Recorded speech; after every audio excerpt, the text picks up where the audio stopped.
મહારાજની જયંતિ નિમિત્તે સહારા દરવાજા ખાતે આવેલ તેમની પ્રતિમાને પુષ્પાંજલિ અર્પણ કરાઈ હતી। અખંડ ભારતના પ્રણેતા એવા શ્રી છત્રપતિ શિવાજી મહારાજની 394મી જન્મ જયંતિ નિમિત્તે સુરતમાં ભવ્ય ઉજવણી કરવામાં આવી હતી। અનેક જગ્યાએ છત્રપતિ શિવાજી મહારાજની જન્મ જયંતિને લઈ પાલખી યાત્રા, રક્તદાન શિબિર સહિતના કાર્યક્રમો યોજાયા હતા। ત્યારે સુરતના સહારા દરવાજા ન્યૂ બોમ્બે માર્કેટ પાસે શ્રી છત્રપતિ શિવાજી મહારાજની પ્રતિમાને તેમની જન્મ જયંતિને લઈ પુષ્પાંજલિ અર્પણ કરાઈ હતી। નમસ્કાર, છોટુભાઈ પાટીલ, છત્રપતિ શિવાજી સ્મારક સમિતિ અધ્યક્ષ। આજે છત્રપતિ શિવાજી સ્મારક સમિતિ પર દર વર્ષે છત્રપતિ શિવાજી મહારાજની જન્મ જયંતિ ઉજવણી થાય છે। આજે 355મી જન્મ જયંતિ પ્રસંગે અમારા સમિતિના સૌ ટ્રસ્ટીઓ ઉપસ્થિત છે, સૌ શિવ સૈનિકો ઉપસ્થિત છે।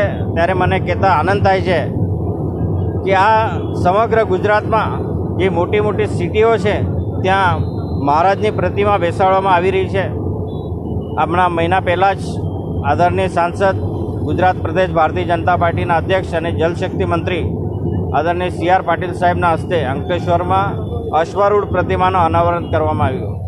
હમણાં ટૂંક સમયમાં જ કડોદરા 4 રસ્તા ખાતે પણ અશ્વારૂઢ પ્રતિમાનું અનાવરણ થવા જઈ રહ્યું છે।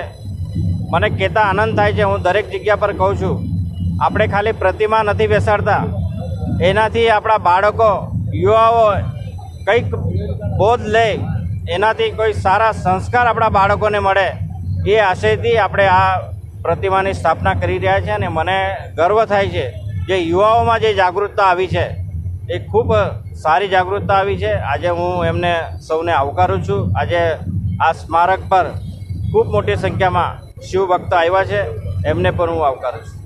છત્રપતિ શિવાજી મહારાજની 355મી જન્મજયંતિએ તમામ સુરતવાસીઓને હૃદયપૂર્વકની શુભકામના પાઠવું છું।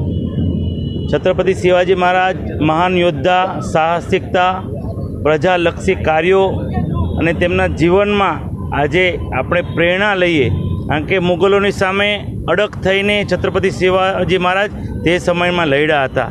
આજે પણ તેમની વીરતાને આદર્શ આપણે બધાને આપીએ છીએ અને તેનું જીવન મૂલ્યો પર આપણે પ્રેરણા લઈને તેમને આદર્શ બનાવીએ।